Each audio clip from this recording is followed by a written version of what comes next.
guys, today's video I am talking about the Eileen Hull, I think they call it the passport, oh gosh I can't remember what it's called, yeah, the passport book die by Eileen Hull for Sizzix.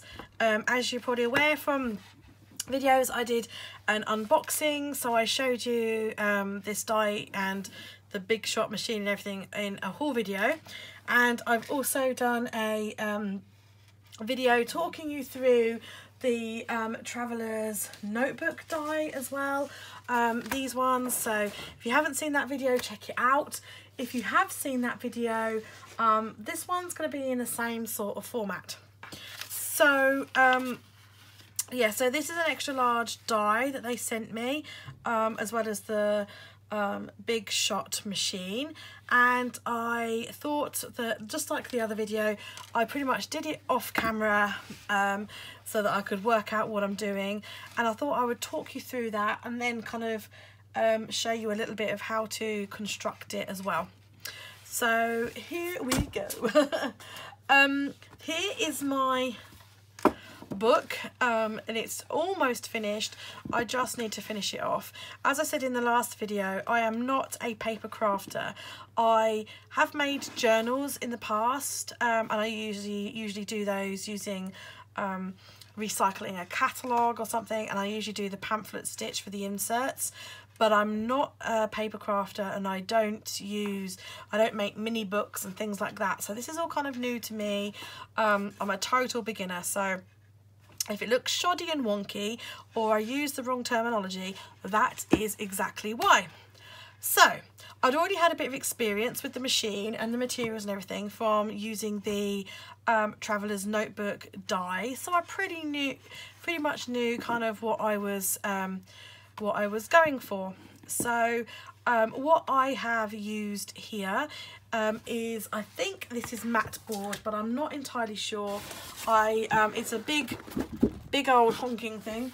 It was an A1 size for £2.99 from the range here in the UK, but the die itself says that it cuts chipboard and matte board, but I haven't been able to get hold of any of those to practice and show you. I haven't looked very hard, to be quite frank, because I kind of didn't really have much time or money, if I'm perfectly honest, to buy materials. So I was just working with what I had and what I could obtain cheaply and easily. I'm sure there are companies like proper scrapbooking companies that sell the chipboard and stuff in the UK pretty easily, and I'm sure you guys in the States got it like quite readily. So this is what I did. I'll put this to the side and I'll get me machine. So this is the big shot.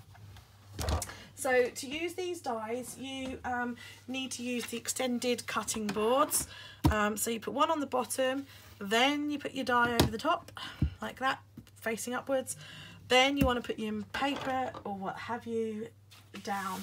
So I'm just using a 12 by 12 piece of scrapbook paper, and you've got to be careful if you're using a design that needs to be faced in a certain way. If you've got writing or a pattern on it that goes like, so like this, say you're reading it across like that, you can't use it. So the journal, the Traveller's Notebook die, I folded my 12 by 12 that way and put it down. This doesn't work for this particular die because of the way the die faces, so you actually need to fold your scrapbook paper that way instead. So I folded it in half, and unfortunately you've got a choice with this die. You can either do the inside pages or you can do the outside pages with one 12 by 12. You can't do both, which is a little bit frustrating, but there you go. And you can't even cut it in half because it doesn't work either. So what I am going to do is I am going to cut this down because I don't like wastage, and if you don't need to have to waste, then I don't like to waste. So I'm marking out the edge of, so here on the die, this bit here is the 2 inserts, this is the spine, and this is the front cover or the back cover. So I'm just marking it up to there because I don't want to cut out any pages, and I'm just cutting there. And that I shall put in my scraps tray, because that's still a substantial size piece of paper that can be used for making tip-ins, journal cards, backgrounds, whatever. So I don't like to waste. Wasting is bad. Okay, so I put my paper on top, and then next up is the other cutting mat. So you make a nice little sandwich, and then it needs to go through the machine. So you just plonk it in and crank the handle, and it takes it through, makes a few cracks and groans and things like that, but it's all good. It's really easy to use. You don't have to apply much pressure or anything. It's very easy to use. The only downside to it is it's heavy, and that is the only downside, really.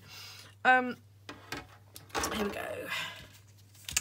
Move those little bits and bobs.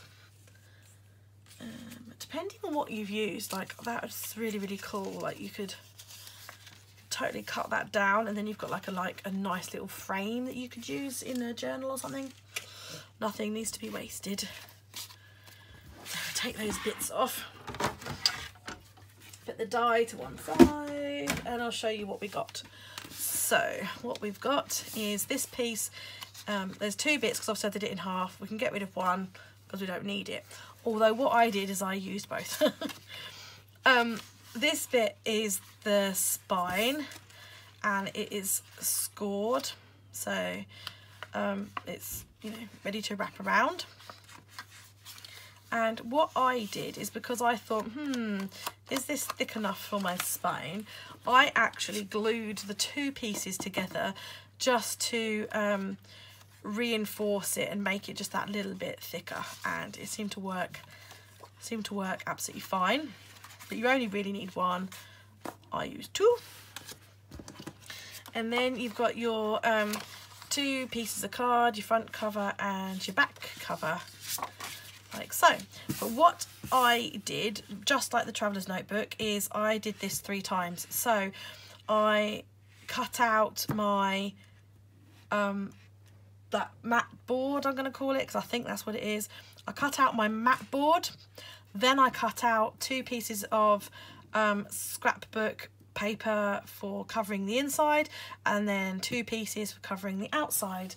And I covered them first, so I didn't. What I did is, if you notice, the edges are black. What I did first is I took a pro marker and I coloured my edges with a pro marker, because the white was just, I thought the white would be really stark and kind of would stand out quite a bit. So I coloured my edges first with a pro marker. You could use ink or paint or something like that. Then I used my tape runner and I just popped my pieces of card over the top, used my tape runner, and then glued my pieces over the board on the inside and the outside. Then it's time to stick the cover on. Now the photo on here shows the cover being wrapped around the front, but I decided to stick it on the inside because I prefer the way that looks. So you can't really, from the front there, you can't see that that wrap around. It's all tucked in. So you've got it on the inside instead, and it is like it was scored, so it bends really easily. So it was just a case of like a bit of tape down the sides, like, you know, down here, and then adhering it to the cover like so. I've run out of tape gun. I've run out of tape runner, and I tried using Pritt Stick, and it just got in a squidgy mess. And oh yeah, tape runners where it's at. So yeah, I just glued that in. Excuse me. And so that's how I made the outside for my book. As you can see, my outside, the scrapbook paper I used does not line up. That does not bother me in the slightest. I adore this paper, all Christmassy and wintry. It doesn't bother me absolutely in the slightest, one bit. I am quirky and suits my quirkiness. And you can see what I was saying about making sure which way round you have your scrapbook paper, because you can see I've got writing and it's going, and to read it you need to turn it that way, so I did it wrong. That's why I'm imparting my knowledge to you. I did mine wrong and I want you to do yours right. So that is the outside of our book. So next I made the inside, or the signatures. I've got loads of them, like so.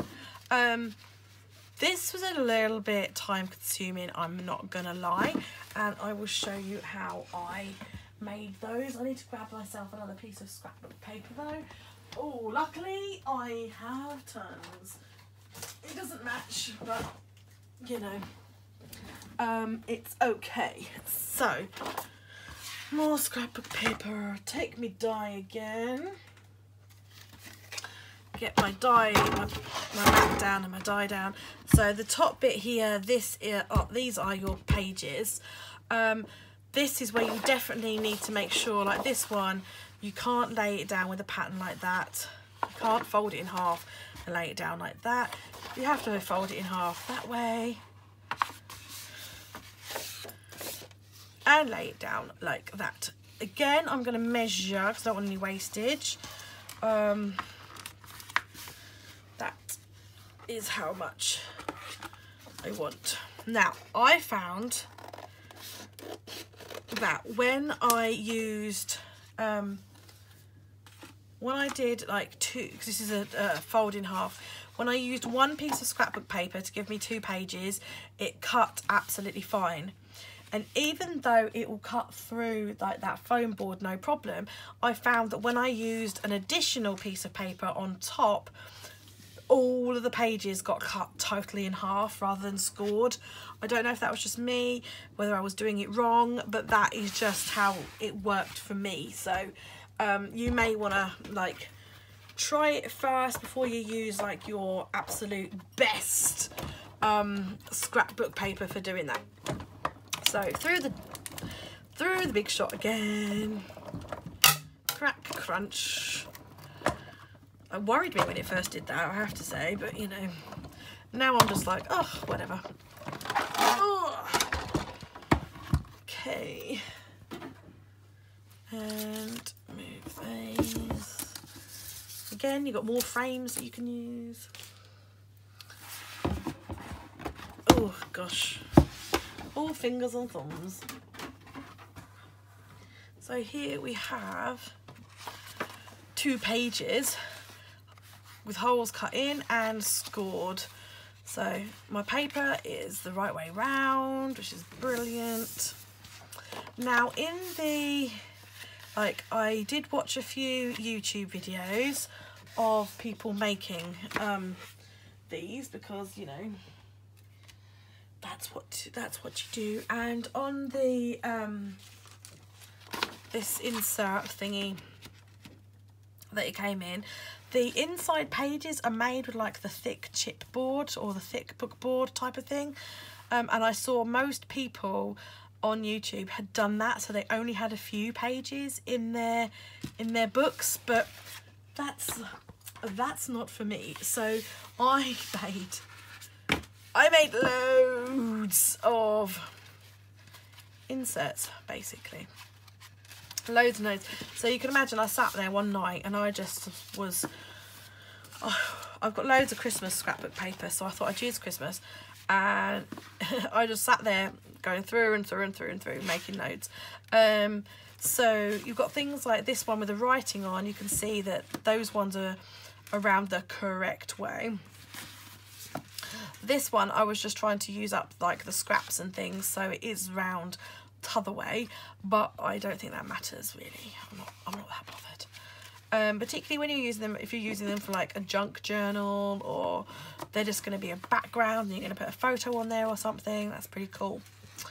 So the scrapbook paper that I used is, as you can see, it's patterned on one side and it's blank on the other side. It's only single-sided, and I thought that was really a cool idea, so that you could, you know, like say take this page for example, you could stick your photo on there, do all your pretty embellishments or whatever, and then you've got this side here that you can do your writing on, and I thought that was quite a nice way of doing it. So now I need to finish constructing my book.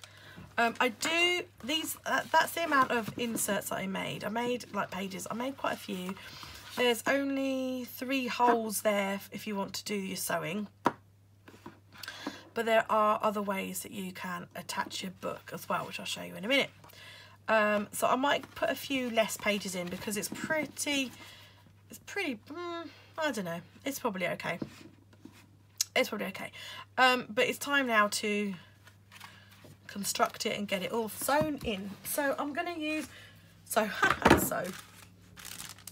going to use some twine. I'm going to use some Christmassy red twine. Love twine, I do. It's finding the edge of these things though sometimes. So let's take a bit off. Cut a bit off, and then we don't have to put that in the way. Now I don't think you need to use a needle particularly, because I think the holes are fairly sizable, but for ease of things, let's use a needle. These needles are speciality needles that I bought. They're kind of like the like heavy duty sacks and tapestry book binders and sail makers and that kind of stuff on it. So we'll cut that bit down a bit more. So I'm going to thread my needle with my twine. It's always a tricky bit, isn't it? Always.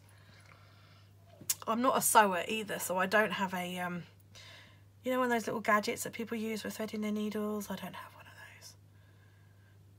So, okay, so you open up your collection of papers, which is known as a signature, and take a book and you find your first top hole in your spine there. Oh, I am terrible with this stuff.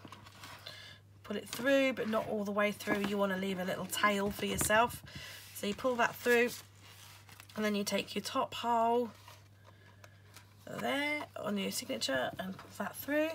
Then you want your bottom hole, push that through the bottom hole of your signature, and then push it through the bottom hole of your book, like so. And then take your needle off, and then you just tie them. You can tie them at the top, tie them at the bottom, tie them in the middle, tie them in the middle. Now, I'm not used to sewing my, I might tie at the top actually. I'm not actually used to sewing my books like this. I'm used to sewing my books in a pamphlet stitch. So, because I'm not massively keen on things on the outside, like twiddly things, but I know a lot of people are. Now, I've used twine, but the picture in the book and on the thing, which I keep putting down and losing, there it is, on here, they've actually used ribbon, and I think that looks pretty nice. Now, from the YouTube video that I saw, it was actually Eileen Hull was making them, and so she had put 3 signatures in through there, and she said that if you want to put slots more in at any time, all you need to do is take some of your whatever you're binding with, and let's use one of these, and then just put your twine through like so. Pop it in where you want, in between your signatures, and then there's these little, you probably can't see them very well, there's like these little grooves on the top of the of the board. You literally just take it through the centre of your book, over those little grooves at the top, and then just tie it, so then your string kind of runs all the way. So that was an alternative way of you know, putting the signatures in your book. I'm just going to put the other 2 signatures in. Oh, threading the needle. Go. So pretty therapeutic process. Okay, so that's all of my signatures now sewn into the book. So I've got my 3 strings there. I've still got my tassels on the top there. I know a lot of people like to add like charms and dangly things and embellishments on. I'm not that kind of person, so I shall probably just cut mine off. I need to fashion a enclosure, like a loop or something, like an elastic, like a traveller's notebook, to be honest, because it's already springy open. So I might do that. Let's do that.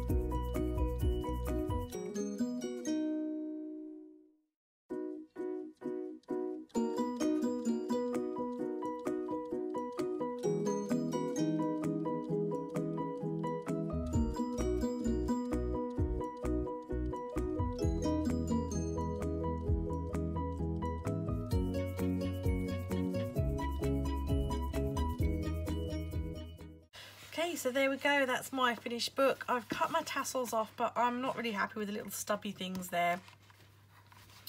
So I need to think about whether I can redo that, cover it, or I can thread it another way.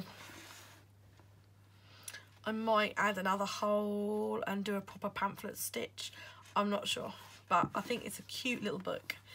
Totally cute little book, and really nice little handbag size if you wanted to do one with like just plain paper in, or dot grid or something for jotting down all your little notes and pieces, Christmas planning.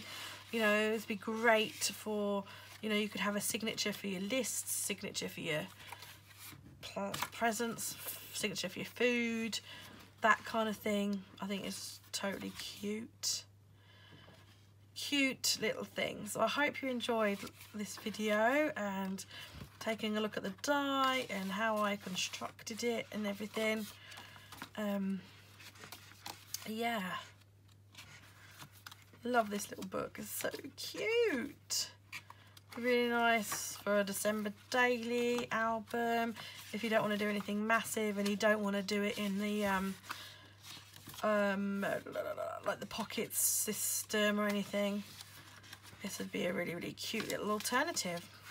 This paper, if you want to know, is all from the Pebbles collection last year, but I can't remember what the collection is called, but it's Pebbles. So I'm pretty sure if you could look for like Pebbles Christmas stuff, you might be able to find it. And this one is my own designed paper. So yeah, thanks for watching guys, and I hope you enjoy. Bye.